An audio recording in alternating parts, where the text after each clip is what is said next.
Hey everyone, welcome back to my channel. So I'm just showing you here where my highest point of my nail is, my natural apex. So we want the form to go as straight across, as high as my natural apex or higher, right? So we don't want it to go lower. See how I'm showing you? This is for like a stiletto type shape. See if we're really low. So squarish shape and the almond that we're gonna do, not a regular almond, you would put low, but see I'm showing you right here the form. Do you see how far apart they are? This is showing us how high our form is at the bottom, at the tip. So we're doing just a modern almond. So again, I'm showing you my natural apex right here. It has to be straight across or higher. I'm using this color from Glam and Glitz, and it's got like a gold shimmer. I really love this color right now. It's their Mood Effect. So I'm just placing my bead right here by my cuticle, brushing it down, and when we put the form on, I cut slits, and I actually pinch that form a little bit because I really want this nail really skinny. So the placement of our form is going to help us make our C curve and make it skinny already. So make sure when placing your forms, you rig that form really well, that you know what you're doing to make a really perfect nail shape, especially these European nail shapes. So anyways, I'm just placing another bead, and as you see, the color's changing. So it's lighter. It's like a whitish pink, really light. And then it turns into the darker pink. So when it's warm, I guess by your body temperature, it's going to be that lighter color. It always stays lighter, and then the free edge always stays darker, unless you like go into water. So I'm just placing my bead, and I'm just following the lines on the form. So see how flat it is? And you see, I'm showing you right here. We got this. This is just color. This is just for our our decoration. It's not for strength. So my bottom layer of acrylic is just going to be the color. We don't want to make that too thick at all. And I'm just placing another bead just to make it a little bit where it's balanced at the bottom of the nail. Then I'll cap it with clear acrylic. And when I cap it, that's going to be our strength and our structure.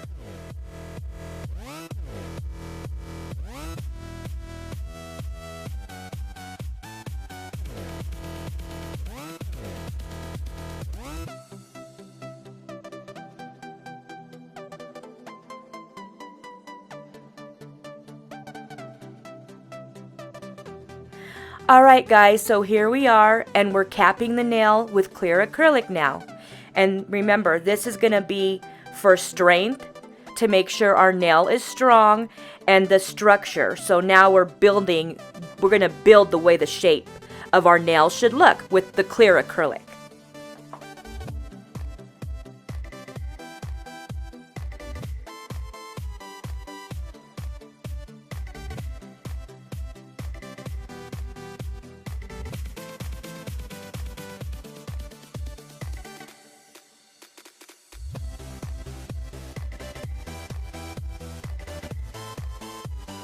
Alright, so now I'm pinching the nail, and I use 3 different types of pinching tools to make this nail really skinny. So here's our C curve, and now is for the next step.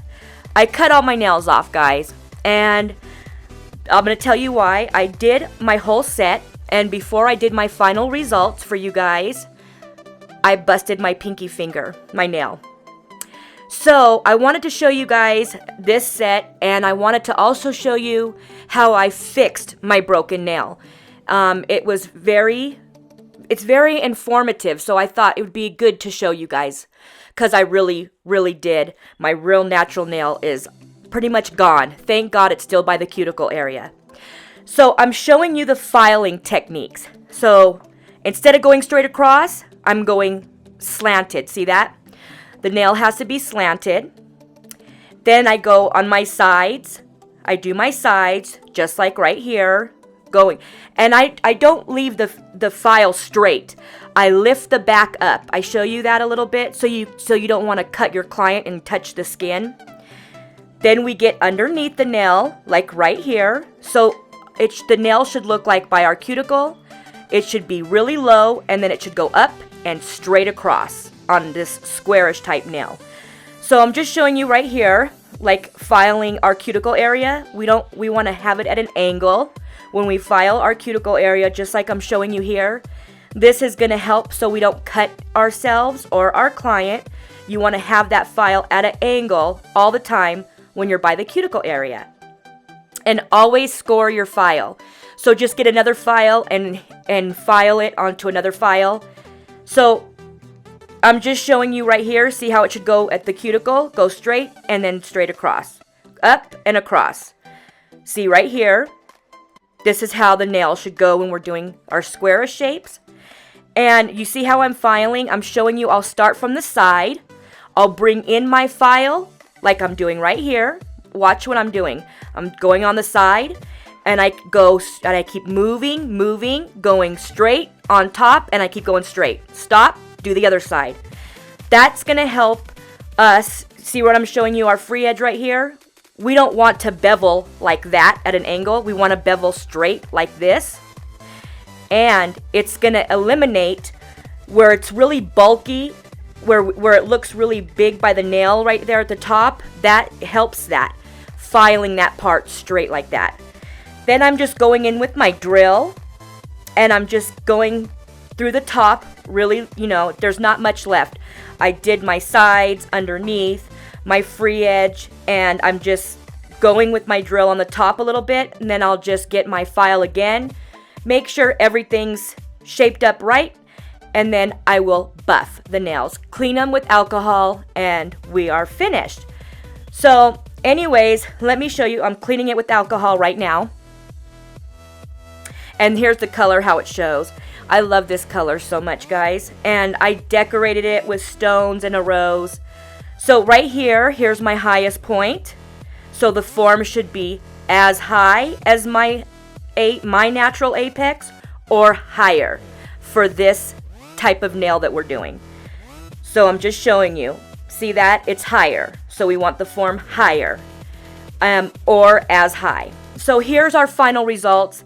I couldn't give you the other final results, guys, because my pinky nail was broke. And let's get to there, and I'll tell you what happened and how I fixed that.